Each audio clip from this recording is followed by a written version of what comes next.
নামনি অসমত এগৰাকী ৰজা বিধায়ক আছে। নাম A.K. ৰছিদ আলম। নিজকে আন্ধাৰ ঘৰৰ ৰজা বুলি ভাবে বিধায়ক A.K. ৰছিদ আলমে। ৰাজ্যত এতিয়া পঞ্চায়ত নিৰ্বাচনৰ গৰম বতাহ বলিছে। কি উজনি, কি নামনি, কি বৰাক, চাৰিওফালে চলিছে পঞ্চায়ত নিৰ্বাচনৰ বতাহ। পঞ্চায়ত নিৰ্বাচনক কেন্দ্ৰ কৰি বিভিন্ন দলসমূহৰ মাজত দেখা পোৱা গৈছে বহু ধৰণৰ মতানৈক্য। কৰবাত যদি মাৰপিট, কৰবাত আকৌ ফোন কলৰ ভাবুকি, কৰবাত আকৌ দলৰ প্ৰতি ক্ষোভ। শেহতীয়াকৈ এনেধৰণৰ অভিযোগ কংগ্ৰেছ দলটোত বহু বেছি পৰিমাণে দেখা পোৱা গৈছে। কেইদিনমান পূৰ্বে কংগ্ৰেছ দলৰ অসমৰ যুৱ কংগ্ৰেছৰ সভাপতি জুবেৰ আনমে সামাজিক মাধ্যমত ঘটাইছে ক্ষোভৰ উদগিৰণ। জুবেৰ আনমে সামাজিক মাধ্যমত লিখিছে, মোক আপোনালোকে সকলোৱে ক্ষমা কৰিব। আজি কংগ্ৰেছৰ কাৰণে তেজ দিয়া যুৱ কংগ্ৰেছক এটাও টিকট দিব নোৱাৰিলো।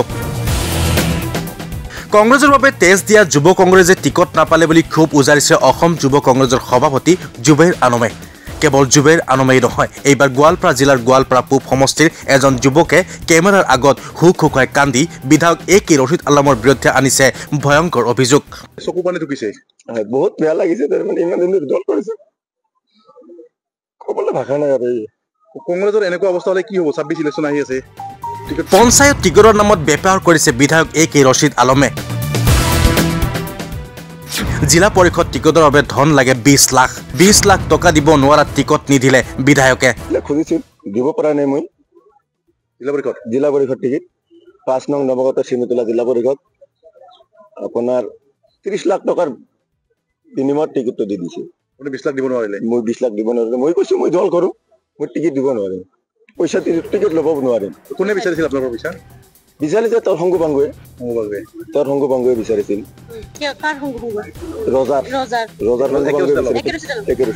কেন্দ্ৰৰ পৰা আৰম্ভ কৰি ৰাজ্যিক সভাপতিৰ নিৰ্দেশনাকো কেৰেপ নকৰি কেৱল টকাৰ লালসাত সক্ৰিয় কংগ্ৰেছ কৰ্মীক টিকট প্ৰদান নকৰাৰ অভিযোগ এইজন যুৱক ফাৰুক প্ৰধানীৰ।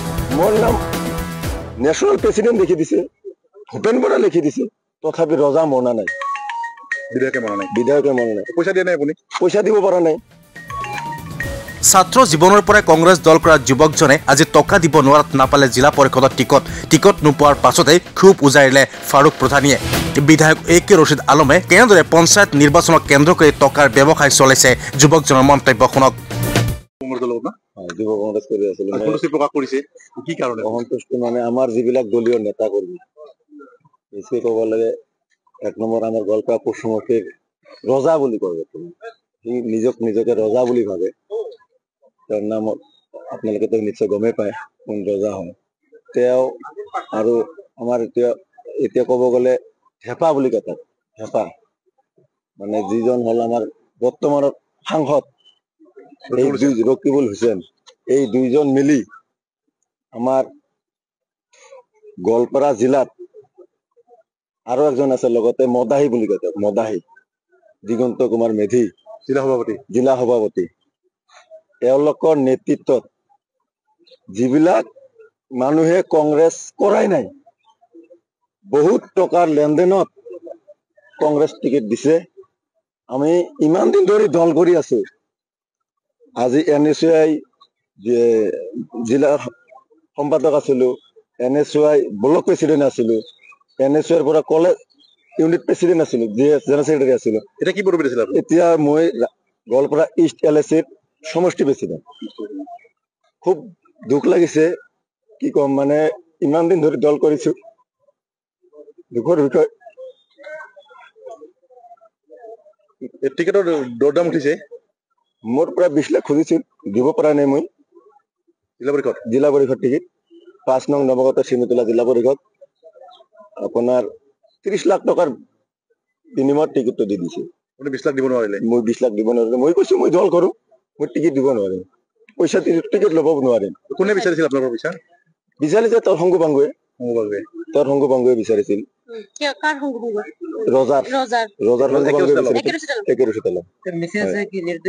এতিয়া মোৰ মিছেছক মই নিৰ্দলীয় দিছো। চকু পানী ঢুকিছে, বহুত বেয়া লাগিছে। তাৰমানে ইমান দিন দল কৰিছে, ক'বলৈ ভাষা নাই আৰু।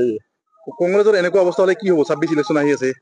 টিকেটৰ নামত এনেকুৱা যদি দলীয় নেতৃত্ববিলাকৰ এনেকা দুৰ্নীতি হয় মই ভাবো আগন্তুক 26 নহয় 31তো নাই যেটো দলৰ অৱস্থা মোৰ নাম ন্যাশনাল প্ৰেসিডেন্ট লিখি দিছে ভূপেন বৰা লিখি দিছে তথাপি ৰজা মনা নাই বিধায়কে মনা নাই পইচা দিয়া নাই আপুনি পইচা দিব পৰা নাই তে কথা হল যাৰ পইচা কংগ্ৰেছ কৰিব নালাগে আজিকালি আপুনি 2 মাহ আগত আহিলে হল যদি আপোনাৰ পইচা আছে যদি আপোনাৰ পইচা আছে 2 মাহ আগত আহক পইচা দিয়ক টিকেট লওক আপুনি নিজে ভুক্তভোগী মই নিজে ভুক্তভোগী আজি ইমান দিন ধৰি দল কৰি আছো ইমান দিন কষ্ট কৰিছো দলৰ নামত যুৱ কংগ্ৰেছ কি কৰা নাই দলৰ হৈ কতবা মাৰি খাব লগা হৈছে কতবা জেল যাব লগা হৈছে গোটেইটো আমি যুৱ কংগ্ৰেছই কৰিছো না আমাৰ যুৱ কংগ্ৰেছৰ কাৰণে কংগ্ৰেছ চৰকাৰ আজি বেয়া লাগিছে মানে হয়তো ৰিজাইন দিয়া নাই আমাৰ ষ্টেট প্ৰেসিডেন্ট লগত কথা হৈ আছে ৰিজাইন দিব আপুনি ৰিজাইন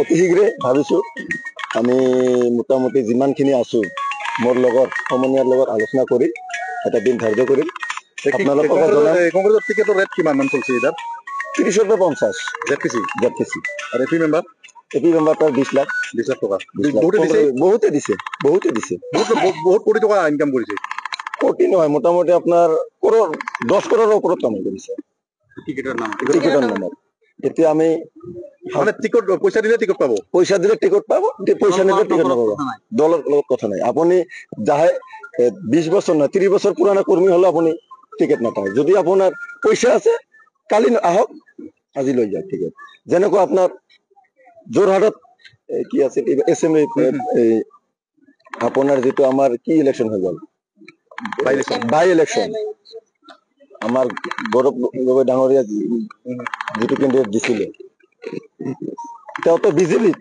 বিজেপিত আছিল তেওঁ কংগ্ৰেছত জনে কৰা নাই তেওঁক টকা টিকেট প্ৰদান কৰিছে আৰু তাৰ পৰিপ্ৰেক্ষিতত আজি বিধান বাই ইলেকশন এটা সিটো নাপালে ৰকি বুলিছে পৰিয়াল কেন্দ্ৰিক ৰাজনীতি কৰিছে তেওঁ লৰাক দিয়াৰ কাৰণে আজি এই অৱস্থা হৈ গৈছে মোৰ নাম আব্দুল ফাৰুক প্ৰধানী মই গোৱালপাৰা পূব সমষ্টিৰ প্ৰেসিডেন্ট আছিল news desk my news north east